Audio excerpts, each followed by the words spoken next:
K29.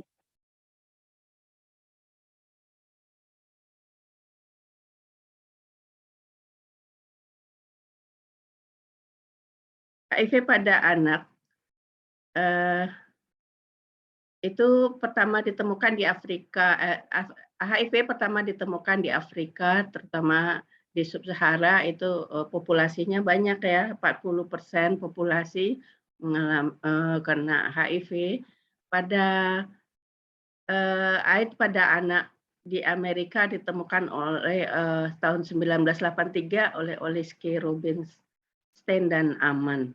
Dan di Asia Tenggara pertama ditemukan di Thailand, pertama kali dilaporkan AIDS pada anak dan presentasi HIV dan anak dilaporkan menurut kelompok umur sampai Desember 2007. Nah, itu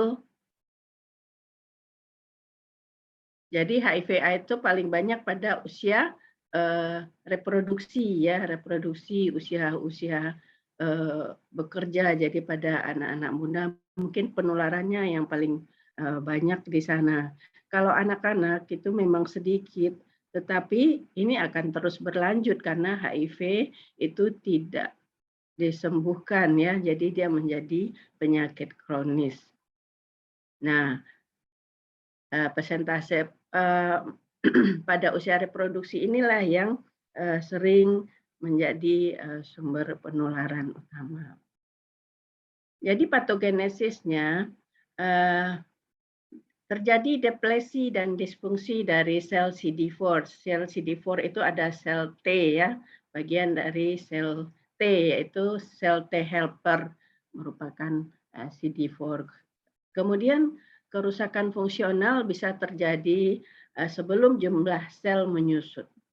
Dan sel yang pertama terkena adalah sel T CD4 dan monosit di darah, atau sel T CD4 dan makrofag di jaringan mukosa.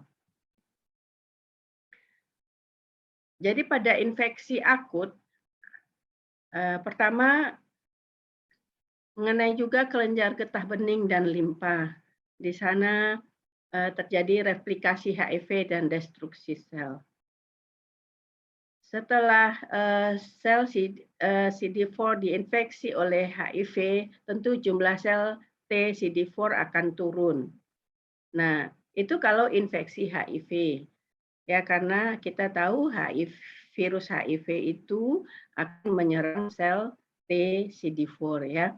Jadi sel T CD4 yang akan banyak menurun. Nah, bagaimana dengan AIDS, acquired immunodeficiency syndrome? Itu terjadi destruksi seluruh jaringan limfoid perifer, sel CD4-nya akan kurang dari 200 sel per milimeter kubik dan viremianya akan meningkat.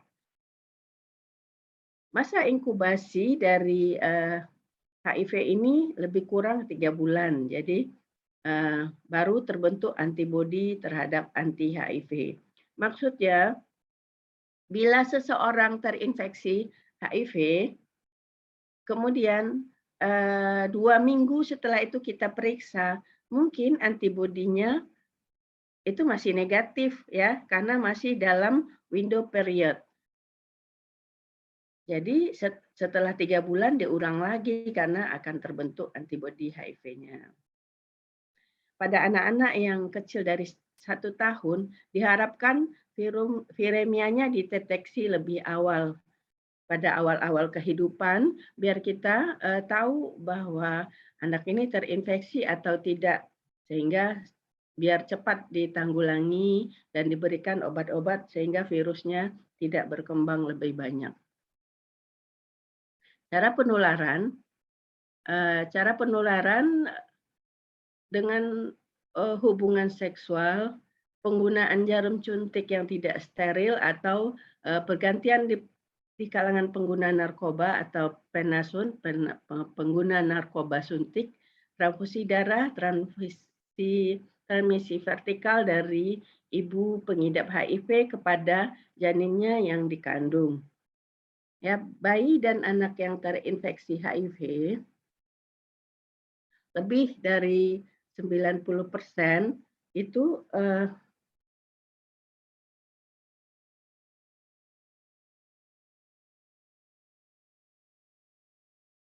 selama perinatal dan 10% ditularkan melalui lain-lain. Bayi dari ibu HIV dengan HIV, resiko tertular ke bayinya itu bisa selama kehamilan, selama persalinan, dan pasca persalinan.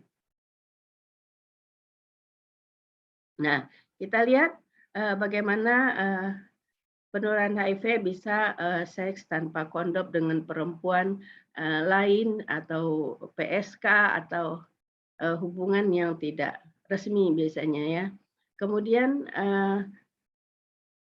dengan penasun ya, pengguna narkoba suntik sehingga jarumnya tidak steril, dipakai bergantian. Nah, itu akan menularkan di antara mereka. Bukan berarti boleh pakai penasun ya, karena jarumnya steril gitu ya. Jangan ya, dihindari yang seperti itu. Kemudian akan tertular. Nah, para pengguna narkoba ini pulang, misalnya sudah mempunyai pasangan, berhubungan lagi dengan istrinya, menularkan, istrinya hamil, dan menularkan lagi ke bayinya. Jadi keadaan-keadaan seperti ini sebaiknya akan dicegah, dipotong dalam berbagai hal. Jadi tetaplah setia, tidak bermain, jangan pakai narkoba ya, sehingga berhubunganlah dengan yang resmi saja.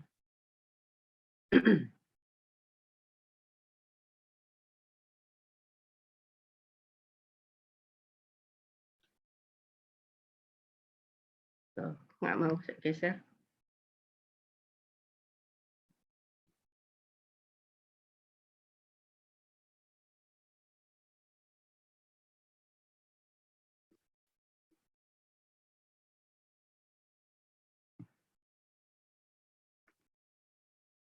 Jadi faktor resikonya pada anak pada faktor risiko tertular HIV ini bisa selama kehamilan, di mana viral load ibunya yang tinggi, atau infeksi baru, ataupun AIDS yang lanjutan.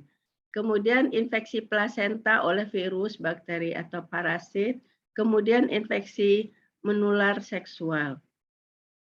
Pada masa persalinan, faktor-faktor risikonya viral load ibu yang tinggi, pecah ketuban dini lebih dari 4 jam, persalinan yang invasif, dan chorioamnionitis.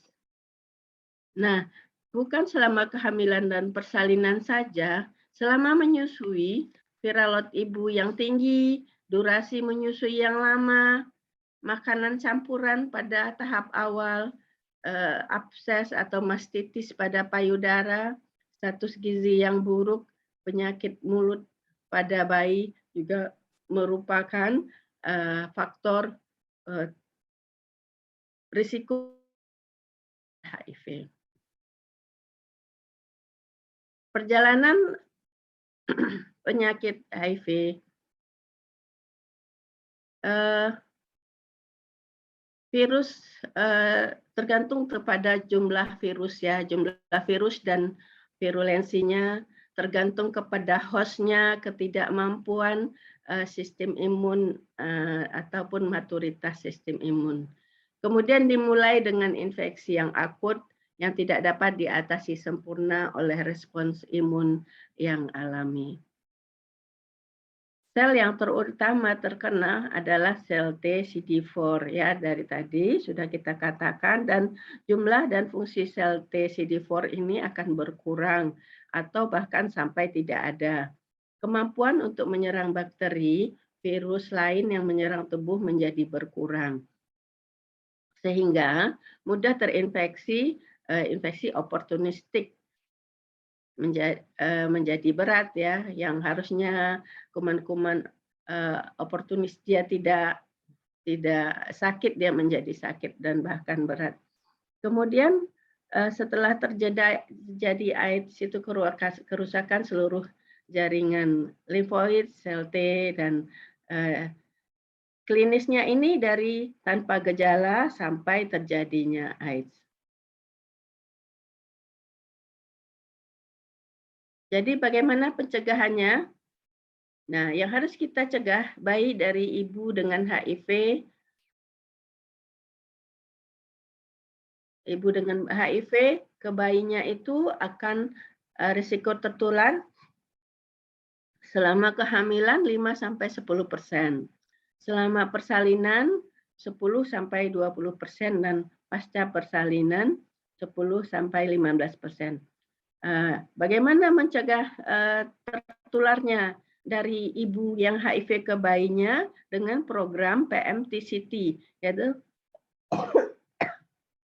Prevention Mother to Child HIV Transmission atau PPIA, pencegahan penularan HIV dari ibu ke anak, dan penularan tersebut dapat ditekan sampai 1-2%.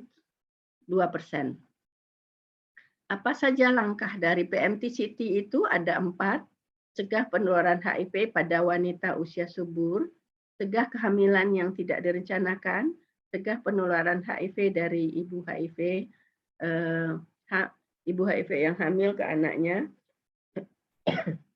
dukungan layanan dan perawatan berkesinambungan pada anak HIV. Maaf, suaranya agak, ini saya lagi sedang tidak sehat. Transmisi vertikal, tanpa intervensi akan terjadi transmisi 25-45%. Misalnya risiko intrauterin 5-10%. Nah, sebaiknya diberikan antiretrovirus pada ibu hamil. Kemudian resikonya waktu intrapartum, waktu melahirkan, resikonya 10-20%. Jadi selain pakai HIV, selain pakai ARV, antiretrovirus, obat ya, kemudian juga persalinannya harus dengan seksio sesaria. Jadi dengan dioperasi, tidak melalui jalan lahir yang membuat penularan dari mukosa dan luka ibu kepada bayinya. Nah, risiko pasca penularan 10-15%, bayi diberikan ARV profilaks, kemudian susunya tidak diberikan ASI, tapi sebaiknya diberikan susu formula. Nah, intervensi PMTCT ini menekan sampai menjadi 2%.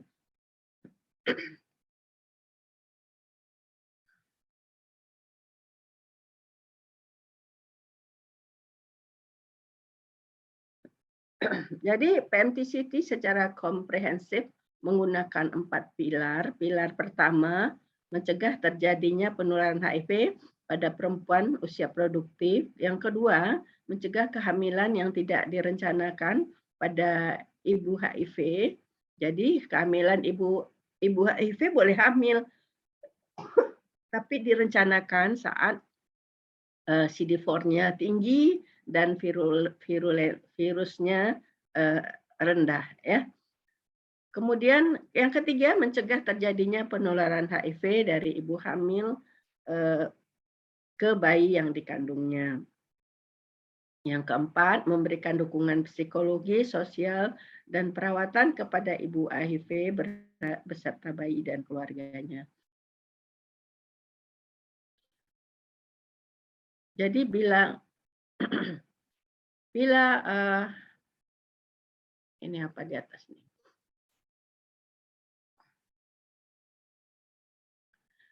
Perempuan usia reproduktif, kita harus mencegah penularan HIV ya.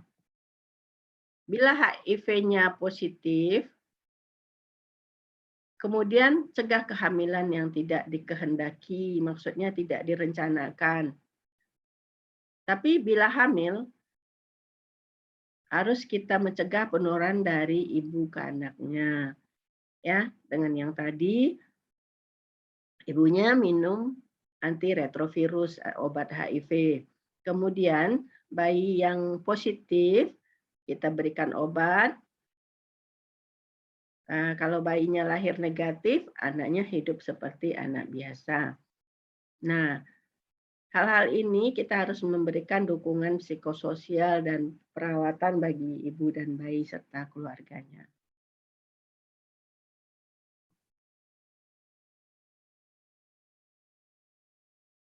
Jadi outcome dari PMTCT itu adalah kita lakukan PMTCT, diharapkan bayinya akan negatif dan di follow up rutin. Nah, kalau bayinya positif dilakukan PCR kedua untuk konfirmasi selanjutnya dan diberikan cotrimazole, konseling untuk ART dan tata laksana dengan HIV. Jadi bila bayi yang lahir dari ibu HIV itu diberikan profilaks ya, diberikan profilaks zidofudin.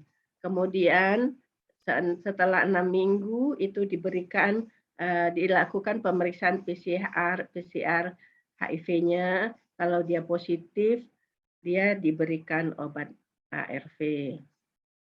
Lanjutan